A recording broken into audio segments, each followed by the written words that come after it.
my husband Mark and I moved into the old Victorian house on Maple Street, I felt like we were entering a new chapter of our lives. The house was perfect, or so it seemed. Nestled in a quiet neighborhood, its tall windows and a garden overrun with weeds gave it a charm that was hard to resist. The real estate agent had mentioned that the previous owner had left abruptly, but we didn't pay much attention to it. The first few days were filled with unpacking boxes, cleaning, and enjoying our new home. Mark was particularly excited about the space and dreamt about renovation projects. However, at night, the creaking floors and dark hallways made me feel a bit uneasy. One afternoon, while clearing out the old pantry near the kitchen, Mark noticed something unusual. Beneath one of the loose floorboards was a rusty handle. It was a hidden door. My heart raced as we opened it to reveal a narrow staircase leading into darkness. "Did you know this was here?" I asked, my voice trembling. Mark shook his head, shining his flashlight down the stairs. "No, but we should see what's down there." The air grew colder with each step we descended. At the bottom, we found ourselves in a small basement filled with old furniture, boxes, and what appeared to be tools. But this wasn't just a storage room. The walls were covered with photographs of people we didn't recognize, haphazardly pinned alongside torn maps and yellowed newspaper clippings. "What is this?" I whispered. Mark pulled a letter notebook out of one of the boxes. It was filled with meticulous notes, dates, and descriptions of people, none of whom we knew. At the bottom of the box were knives and other sharp tools, rusty and wrapped in cloth. My stomach churned as Mark unwrapped a large knife, its blade still stained. "We need to call someone." I backed away.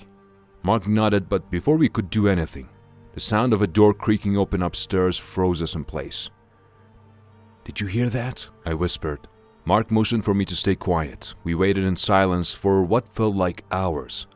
Finally, we crept back upstairs, finding the house empty, but the sense of dread lingered. In the following days, we tried to dismiss our discovery as things that belonged to someone else, but I couldn't shake it from my mind. I spent hours researching the house's history and learned that the previous owner, a man named Richard Hayes, had left under mysterious circumstances.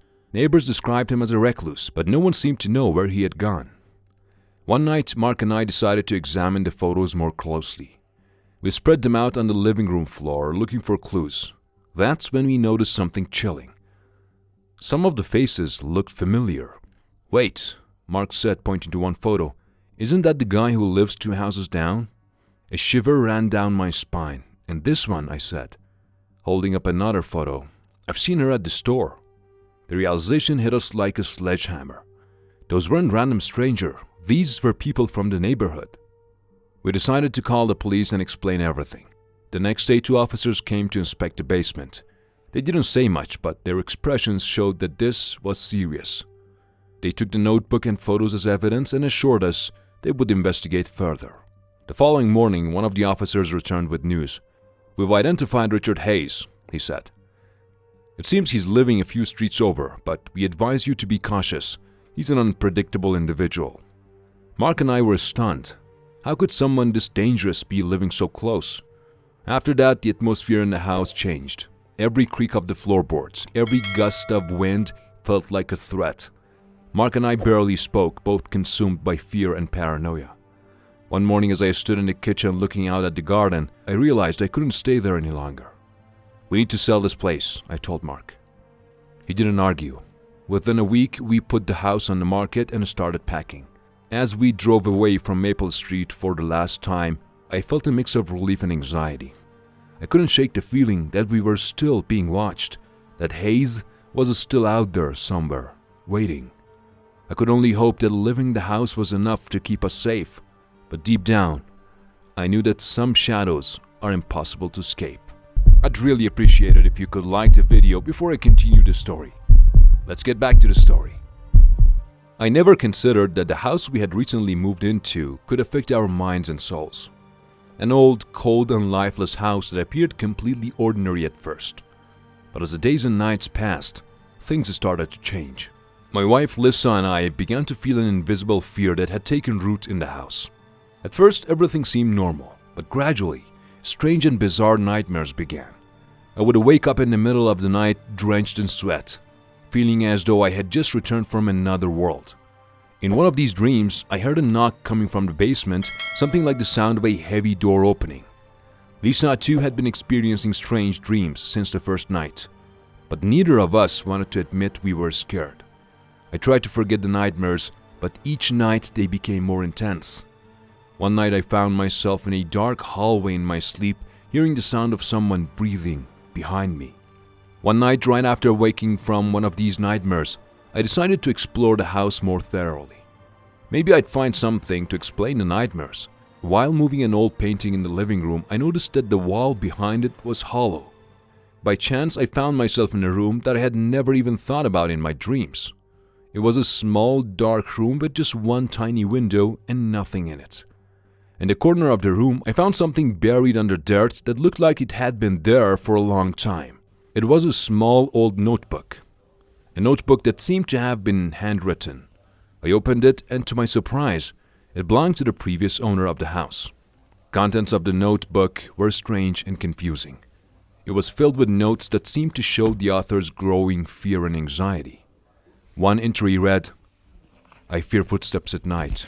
They come closer each night. This house is always expecting something from me." Each page of the notebook was filled with intricate details, each describing different fears. After finding the notebook, the strange events began happening more frequently. Lisa too had begun to look at the house, which she had originally thought was just a normal place, differently. She could no longer sleep at night. It was as if every corner of the house was filled with invisible shadows. As we both experienced more terrifying nightmares, it seemed our dreams were beginning to connect. The cause of these nightmares was written in the notebook. On one page, it mentioned the stories of people who had lived in this house before us, and they all had similar experiences. They too heard footsteps, saw strange shadows, and felt out of place in the house. All of them complained about the same things, but none of them could leave the house. But when we tried to exit, we found the doors locked and there was no way out. The next morning, when the house finally allowed us to access the outside world, we decided to keep the notebook somewhere out of reach. We didn't want to face those nightmares again. But over time, nothing in the house changed. The nightmares continued, and those fears, which seemed to have become part of the house, never faded. When I think back, I always feel as though something from that house came with us, even when we left.